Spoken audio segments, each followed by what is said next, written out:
5 weeks, 9 countries and nearly 14,000 kilometers. I made a journey to the north of Europe, a road trip to the North Cape. Through Germany, Poland, the Baltic states, and Finland to the rugged Norway. From vast forests and big cities to deserted coasts and impressive fjords, each day brought new adventures, stunning places, and breathtaking views. Welcome to my road trip to the Nordkap.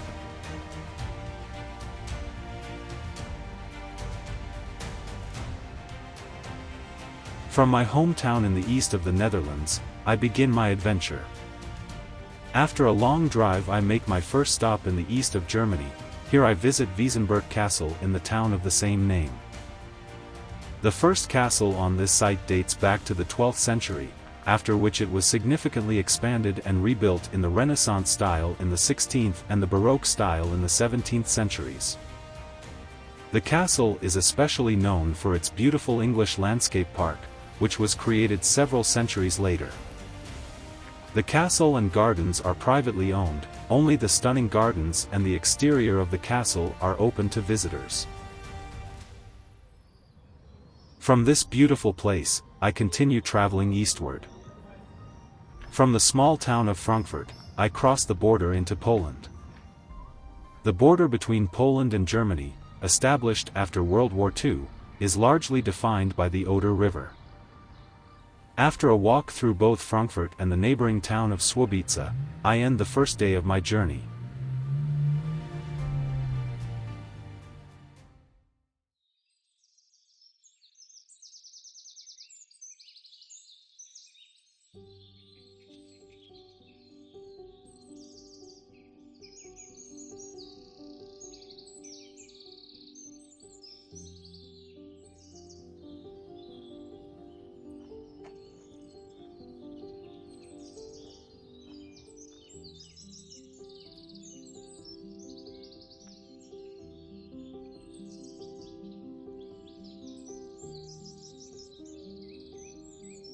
After a morning walk through the quiet village of Łagów, where the 14th century castle towers above the trees, I continue my journey.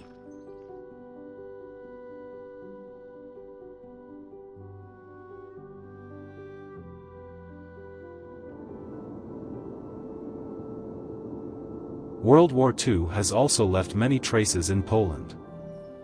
Just across the border, you will find the German defensive line that is part of the Ostwall. It served as a fallback position against the advancing Red Army of the Soviet Union.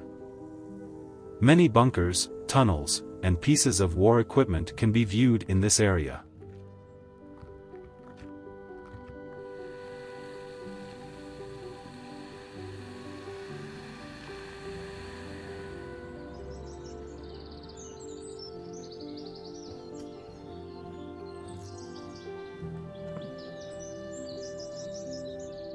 Perhaps the most remarkable building in Poland is the castle of Stobnica. In the middle of the forest, work is being done on this impressive castle. And yes, you heard that right, it is still under construction. This castle is not an ancient structure, as you might expect, but a new one. With a height of over 70 meters and a length of about 200 meters, this magnificent building is definitely worth a visit. Unfortunately, it is not yet open to visitors on the inside, but the exterior already looks so overwhelming that the interior must be just as stunning.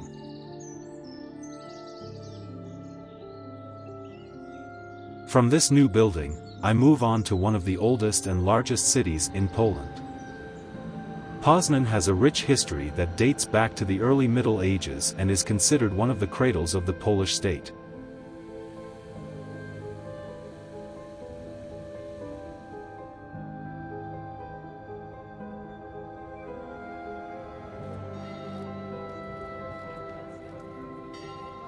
In addition to the beautiful market square with its many richly colored houses and Renaissance town hall, the city hall and the adjacent richly decorated church are also must-see attractions in this city.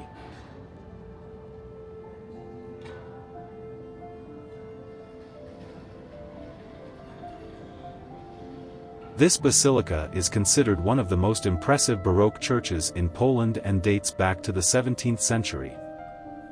During World War II, the church was damaged by bombings and later restored. Although it is one of the oldest cities in Poland, it is also home to the youngest imperial castle in Europe. This castle was built between 1905 and 1910 at the behest of the German Emperor Wilhelm II, during the period when Poznań was part of the German Empire. It is a large complex with multiple wings, a courtyard, a clock tower, and even a grand hall with a throne for the emperor.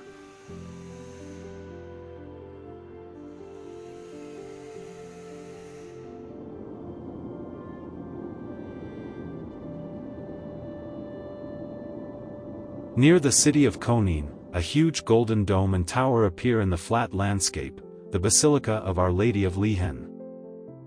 The closer I drive towards the church, the larger it becomes, which is not surprising, as this is the largest church in Poland and even one of the largest Catholic churches in the world.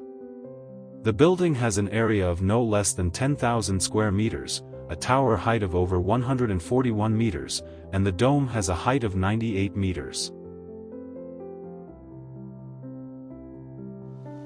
The church can accommodate approximately 7,000 people and is richly decorated inside with marble, gold, and colorful mosaics.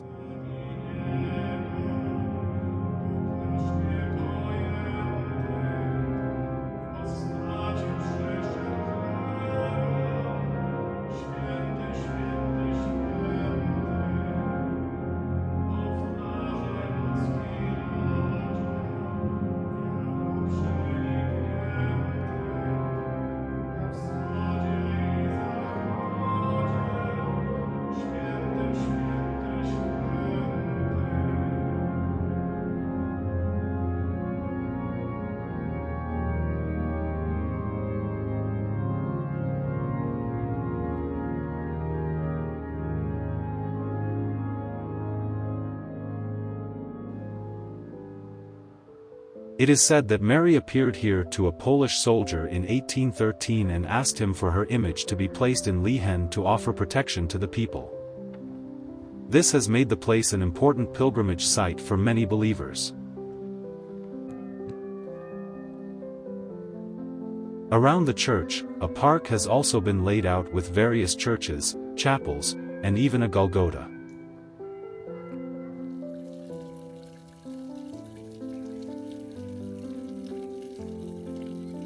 Even if you are not religious, visiting this place is highly recommended. The enormous church building gives a magical feeling, both inside and out.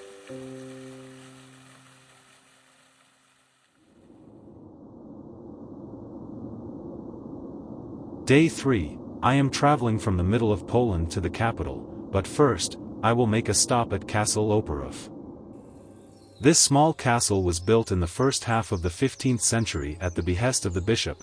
It is one of the few remaining castles in Poland in its original Gothic style. It has a square shape with a courtyard, tower, and moat, serving both as a residence and a defensive fortress. The interior has also retained its beautiful old style, with antique furniture, artworks, and historical objects.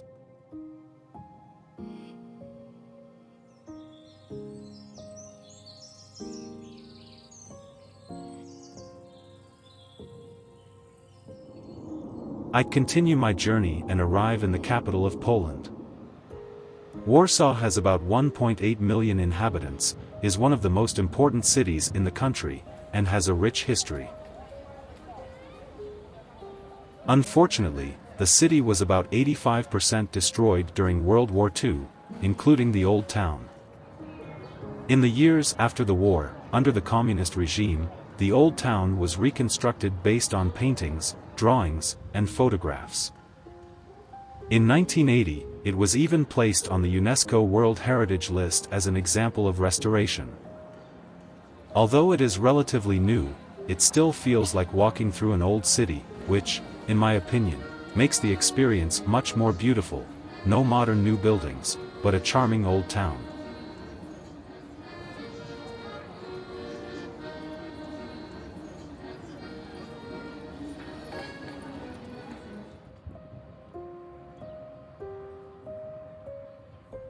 In addition to the old town, many modern and socialist buildings were constructed during that period. One of these is the Palace of Culture and Science, a controversial building standing 237 meters tall.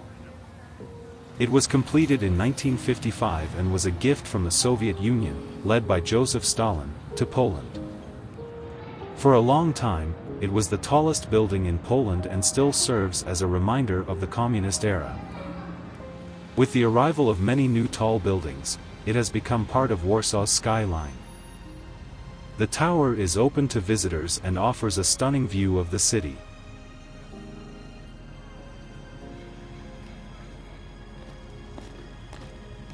During my visit on August 1st, the 80th anniversary of the Warsaw Uprising was commemorated.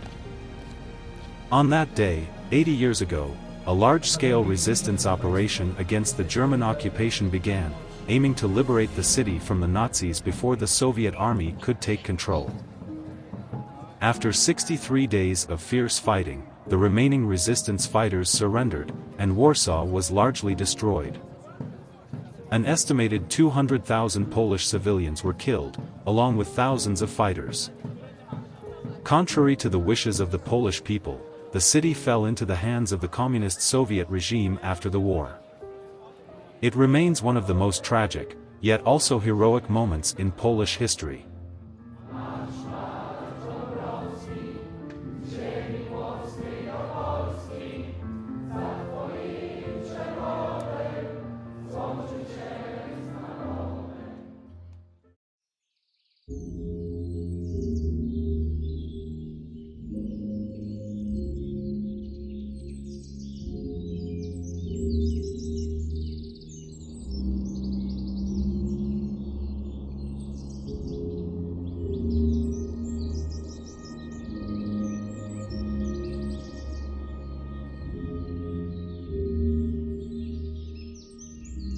After the commemoration in Warsaw, I delve even deeper into history and visit Treblinka, where both a labor camp and an extermination camp were located. Near the village of Treblinka, a monument has been erected for the train station, where an estimated 900,000 Jews arrived before being murdered in the camp. Although this place is perhaps less well known, only Auschwitz-Birkenau saw more people killed.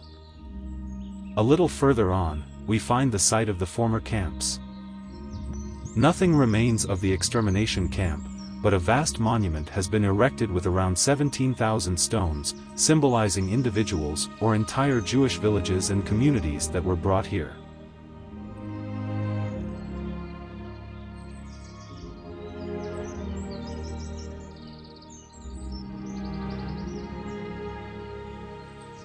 The extermination camp was operational between July 1942 and October 1943 and was solely intended for the killing of Jews, making it relatively small.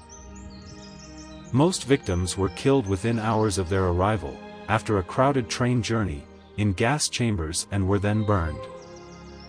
In August 1943, a group of prisoners managed to obtain weapons, leading to an uprising.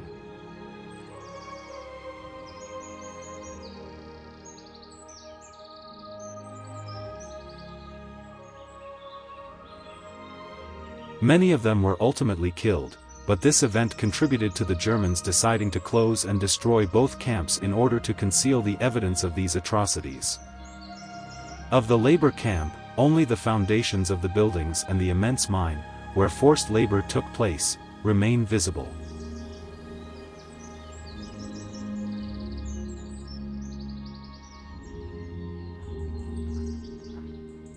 It is deeply moving to walk around this site, and it is almost impossible to comprehend how many people saw their lives end on this small piece of land.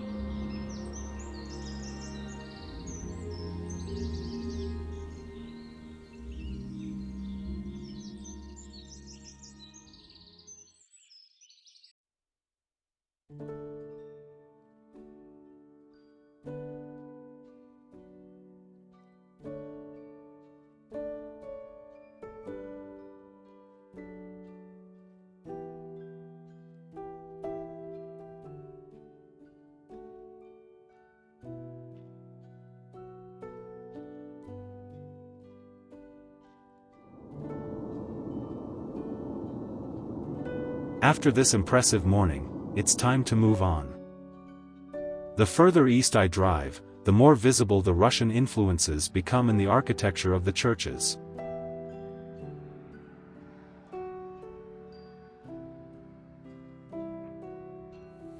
I make a short stop in the city of Białystok for a pleasant city walk.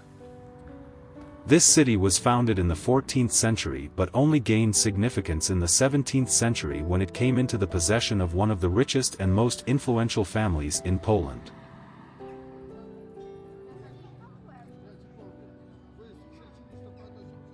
North of the city lies the pilgrimage site of Święta Woda. The origins of this place date back to the 18th century when the water from the spring became known for its healing properties. In 1994, it was officially recognized by the Catholic Church as a holy place. A unique feature of this place is the Hill of Crosses, where many people leave a cross to ask for protection or express their gratitude. This hill is reminiscent of the famous Hill of Crosses in Lithuania, which we will visit later on this journey. I end my day in the nature reserve Przyrody Krzemianka, located north of the city, where I take a beautiful walk along the newly constructed boardwalk through the stunning forests of this area.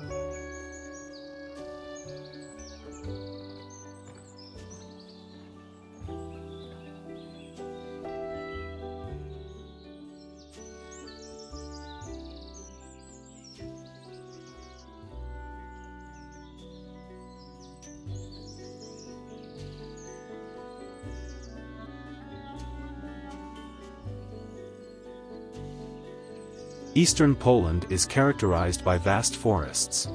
The long, straight roads running through them lead me to my last stop in Poland, the village of Suchowola.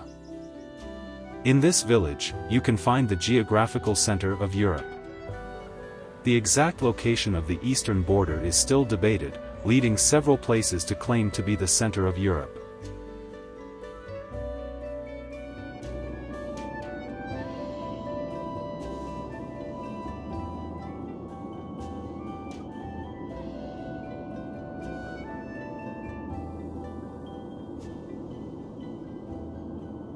Crossing the border into Lithuania marks the end of the first part of my journey. In the next video, I will take you to beautiful Lithuania, where we will explore the capital city of Vilnius, visit impressive castles, and enjoy breathtaking views from the many lookout towers scattered across the landscape. Hopefully, I'll see you again in my next video. If you enjoyed the video, don't forget to like and subscribe to my channel so you won't miss the next parts. Thanks for watching and see you soon.